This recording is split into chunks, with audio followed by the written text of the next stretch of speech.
नमस्कार दोस्तों, स्वागत है एक बार फिर से आज के इस नए एपिसोड में। इस एक और वीडियो के जरिए आज हम आप लोगों को जानकारी देने की कोशिश करेंगे, हमारे आमजन को बताने की कोशिश करेंगे कि भारत का जो संविधान है उसका आधारभूत परिचय क्या है, जो मूल चीज़ें हैं उसकी, कब प्रस्तुत किया गया, किसने बनाया, कितना समय लगा और कब जो है पूरे इंडिया के अंदर वो इन्फोर्स हुआ, लागू हुआ। तो उस संबंध में इस वीडियो में हम आपको पूरी जानकारी देंगे। भारत के संविधान का मूलभूत परिचय क्या है, तो आइए आगे बढ़ते हैं और बताते हैं। दोस्तों, भारतीय संविधान की जो हमारा संविधान है उसकी बहुत सारी छोटी छोटी बातें हैं जो बहुत सारे लोगों को नहीं पता होंगी। केवल कोर चीज़ें जो होती हैं वो उन्हीं लोगों को पता होती हैं जिन्होंने या तो LLB या LLM वगैरह कर रखी है, या जिन्होंने प्रैक्टिस वगैरह कर रखी है, या जो इससे संबंधित क्षेत्र में रहे हैं, काम किए हैं, तो उन लोगों को इसके बारे में जानकारी होगी।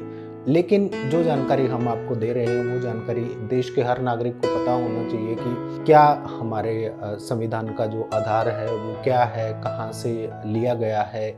आप में से बहुत सारे लोग जानते होंगे कि हमारे भारत देश में अंग्रेजी शासन की जो स्थापना हुई थी वो करीब 16वीं शताब्दी में हुई थी, लेकिन वो कोई आधिकारिक स्थापना नहीं थी। उस समय पे जो है अंग्रेजों ने कदम रखने शुरू किए थे इंडिया के अंदर, भारत देश के अंदर। और उसके बाद फिर जो आप लोगों ने सुना होगा, पढ़ा भी होगा, प्लासी का युद्ध हुआ था 1757 में। जब प्लासी का युद्ध हुआ था तो उस समय बंगाल के अंतिम शासक जो थे नवाब सिराजुद्दौला, उसको हराने के बाद ब्रिटिश ने अपनी जो आधिकारिक ऑफिशियल नींव इंडिया के अंदर रख दी थी। इंडिया के अंदर उन्होंने अपना कब्जा जमा लिया था। प्लासी के युद्ध के बाद 1773 में ब्रिटिश शासन ने भारत में रेगुलेटिंग एक्ट पास किया था और इसी के बाद निरंतर संघर्ष चलते रहे, चीज़ें चलती रही, लोगों का विरोध चलता रहा और बहुत सारे कानून जो है ब्रिटिश साम्राज्य ने भारत देश में बना दिए थे। भारत में ब्रिटिश कानूनों का जो निर्माण हुआ था वो 16वीं शताब्दी से शुरू हो गया। लेकिन रेगुलेटिंग एक्ट जो है वो एक बहुत इंपॉर्टेंट कानून था अंग्रेजों के लिए, जिसने इस अंग्रेजी शासन के उस टाइम पे जो ईस्ट इंडिया कंपनी थी उसके पैर भारत की जमीन पर जमाने का काम किया।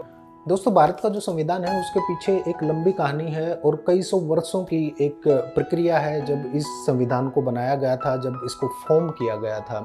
इस अवधि के बाद ही भारत का संविधान अस्तित्व में आया था और अंग्रेजों से एक लंबे संघर्ष के बाद जब अगस्त 1947 में भारत स्वतंत्र हुआ, आज़ाद हुआ, तो उस टाइम पे भारतीय स्वतंत्रता अधिनियम लागू हुआ, जिसमें पूरी तरह से ये बता दिया गया, पूर्ण रूप से उल्लेख कर दिया गया कि 15 अगस्त 1947 को भारत और पाकिस्तान दोनों राज्य स्वतंत्र हैं और पूरी तरह से उन राज्यों के गवर्नर जनरल होंगे और दोनों राज्य अपने संविधान का जब तक निर्माण नहीं कर लेते तब तक भारत सरकार अधिनियम 1935 से लागू रहेगा।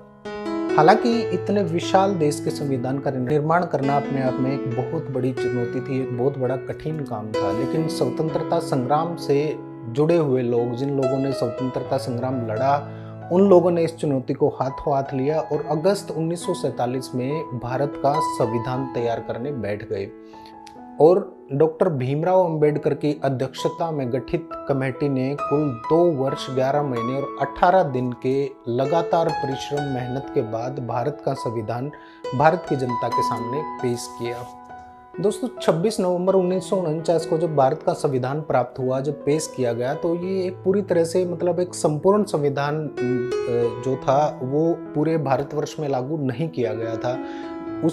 बल्कि उसके कुछ विशेष उपबंध या प्रोविजन उस टाइम पे लागू किए थे, जैसे सेक्शन 5, 6, 7, 8, 9 और आर्टिकल 324, 368, 380, 388, 391, 392, 393, 394।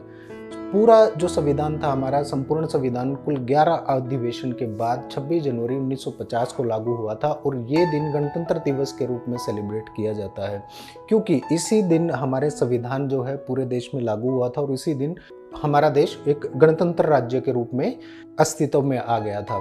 हालांकि मुस्लिम लीग ने संविधान समिति के प्रति असहयोग जताया था, लेकिन विभाजन होने के बाद उसके असहयोग या सहयोग की कोई वैल्यू नहीं रह गई थी, कोई कीमत नहीं रह गई थी। भारत राष्ट्र ने अपना संविधान तैयार कर दिया था।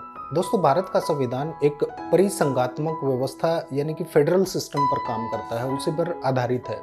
यहाँ पर केंद्र और राज्यों में अलग अलग शासन की व्यवस्था की गई है। एक ही संविधान में केंद्र और राज्य दोनों का उल्लेख करना एक बहुत ही कठिन काम है, एक चुनौतीपूर्ण काम है, जो कि सफलतापूर्वक किया गया और हमारे संविधान को एकजुट करके सारी चीज़ों को हमारे संविधान में एक मुश्त जोड़ दिया गया, एक ही जगह पे इकट्ठा कर दिया गया। और उसी का ये कारण है, उसी की वजह से हमारा जो संविधान है वो बहुत बड़ा और बहुत डिटेल्ड है। कई विद्वानों ने भारत के संविधान को विश्व का सबसे बड़ा संविधान भी घोषित किया गया है और इस संविधान की मूल प्रति में टोटल 295 अनुच्छेद थे, सेक्शन थे, जिस प्रोविजन थे, जिसमें 22 भागों में जिसको बांटा गया था और 8 अनुसूचियां भी इसमें शामिल थी। भारतीय समाज को ध्यान में रखते हुए भारत के संविधान में अमेरिका से मूल अधिकार लिए गए, ब्रिटेन से संसदीय प्रणाली ली गई, आयरलैंड से संविधान से राज्य के नीति निर्देशन लिए गए। भारत सरकार अधिनियम 1935 के प्रावधानों से आपात उपबंध को लेकर भारत के संविधान का निर्माण किया गया। तो दोस्तों, आज के इस एपिसोड में इतना ही।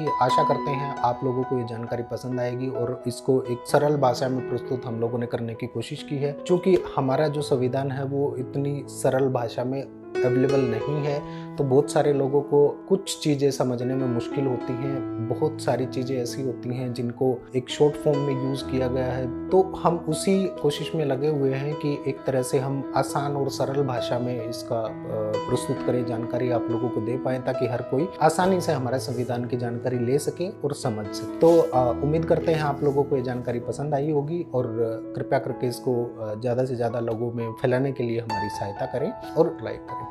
धन्यवाद।